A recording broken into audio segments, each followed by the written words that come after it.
आज हम जानेंगे अपने दूसरे प्राणायाम के बारे में, जिसके जानने से अद्भुत लाभ होते हैं। और अगर आप इस प्राणायाम का अभ्यास प्रतिदिन करते हैं तो आपके शरीर में अद्भुत तरीके का बदलाव होता है। बहुत ही अधिक फायदे होते हैं, बहुत अधिक लाभदायक है हमारे लिए। इसका नाम है कपालभाति प्राणायाम। कपालभाति प्राणायाम जो है हमें दूसरे नंबर पर करना चाहिए। इससे पहले हम भस्त्रिका प्राणायाम का अभ्यास करते हैं, उसके बाद हम कपालभाति प्राणायाम करते हैं। कपालभाति प्राणायाम जब हम करते हैं तो हमें सुखासन, सिद्धासन या पद्म आसन में बैठकर करना चाहिए। ये कहा जाता है कि पद्म आसन में अगर आप इसका अभ्यास करते हैं तो इसके और भी अधिक लाभ आपको प्राप्त होते हैं। लेकिन जैसे आपकी इच्छा हो आप वैसे बैठ सकते हैं। अगर आपको बैक पेन वगैरह है, घुटनों में दर्द है, तो आप जमीन पर ना बैठे, उसके लिए आप कुर्सी, सोफा या बेड पर दीवार का सहारा लेकर आप बैठ सकते हैं, तब भी इस प्राणायाम का अभ्यास कर सकते हैं। तो जानते हैं इसके बारे में, क्या क्या इसके फायदे हैं और कैसे इसका अभ्यास करना चाहिए। हेलो एंड नमस्ते, मेरा नाम है उषा लाठर। मैं हूं एक वेलनेस और फिटनेस कोच। मैं मदद करना चाहती हूं दुनिया के उन लोगों की जो बेवजह ही अपने शरीर को लेकर परेशान रहते हैं। इसमें परेशानी का कुछ भी कारण है। आप ध्यान दुनिया से हटाकर, बाहरी दुनिया से हटाकर अपनी तरफ लेके जाइए और फिर देखिए कि आप कैसे स्वस्थ और सुखी होते जाते हैं। तो आइए आज हम जानते हैं कि कपालभाति प्राणायाम का अभ्यास कैसे किया जाता है और इसके करने में हमें क्या क्या सावधानियां बरतनी चाहिए।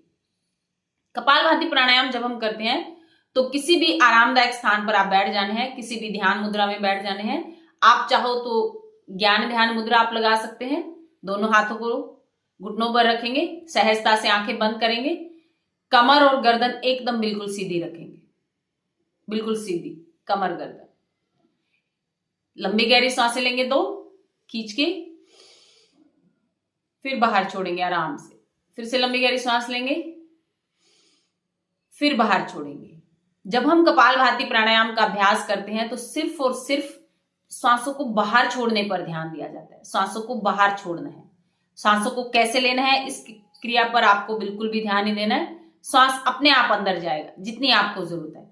तो सांसों को जब हम बाहर छोड़ते हैं तो अंदर की ओर, पेट के अंदर हलचल होती है, यानी कि पेट अंदर की ओर जाता है, स्ट्रोक लगता है ऐसे।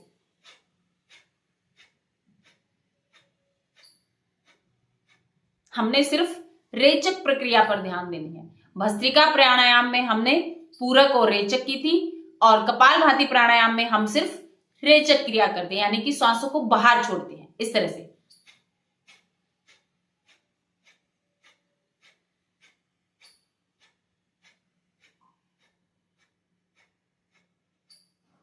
एक और बात का ध्यान रखना है, कई बार अभ्यास करते हुए हमें चक्कर आने लगते हैं, घुटन महसूस होती है, तो आपने वहीं पर रुक जाना है और फिर धीरे धीरे इसके अभ्यास को बढ़ाना है।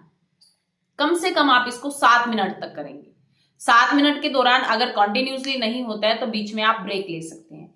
लेकिन 1-2 महीने के अभ्यास के बाद आपको इसको 7 मिनट से कम बिल्कुल नहीं करना है। अगर इसको आपका उचित लाभ आपको प्राप्त करना है तो 7 मिनट से कम इसका अभ्यास नहीं करेंगे। धीरे धीरे ये अभ्यास आपका बढ़ता जाएगा और किसी भी प्रकार की व्याधि है, कोई बीमारी है, कैंसर तक की बीमारियों को ये खत्म कर देता है अगर आप इसको 1 से 1.5 घंटा लगातार हर रोज करते हैं।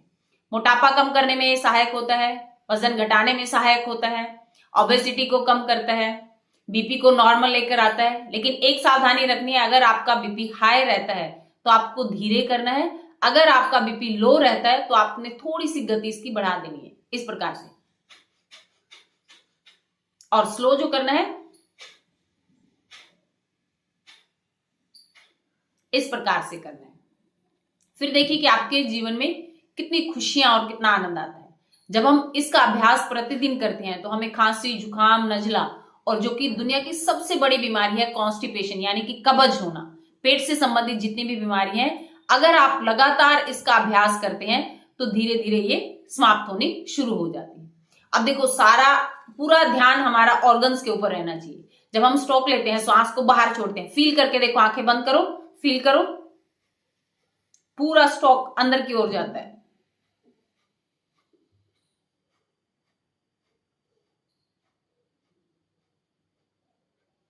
पूरा ध्यान देखो, पूरे पेट के सारे ऑर्गन अंदर की ओर एक्सरसाइज हो रही है उनकी, और पेट के अंदर के जो ऑर्गन्स है उनकी एक्सरसाइज के लिए कोई भी दूसरी एक्सरसाइज नहीं बनी है कि आप अंदर वाले हिस्से को कैसे एक्सरसाइज कराएंगे। सिर्फ और सिर्फ कपालभाति के तहत ही आप ये काम कर सकते हैं।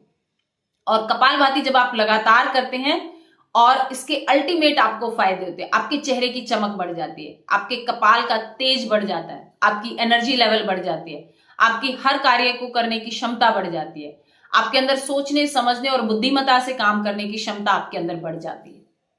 इसका अभ्यास प्रतिदिन करिए 7 से 10 मिनट तक। इसके बीच के दौरान अगर आप थक जाते हैं तो 2 लंबे गहरे सांस लेंगे, उसके बाद फिर से शुरू करेंगे। कई बार शुरू में इसमें कमर में दर्द होना शुरू हो जाता है, लेकिन ये धीरे धीरे कुछ समय के बाद अपने आप समाप्त हो जाता है। इसका अभ्यास करते रहिए और एक बहुत अच्छा जीवन जीते रहिए, बीमारियों से बचे रहिए। सबसे बड़ी बीमारी जो है वो पेट से शुरू होती है, कॉन्स्टिपेशन से शुरू होती है, उसके बाद आप धीरे धीरे स्वस्थ होते चले जाएंगे। अगर आपको मेरी ये वीडियो अच्छी लगी है तो इसको लाइक, शेयर एंड सब्सक्राइब करिए, अपने दोस्तों को शेयर करिए और अधिक से अधिक लोगों तक पहुंचाने का इसको कार्य करिए। धन्यवाद।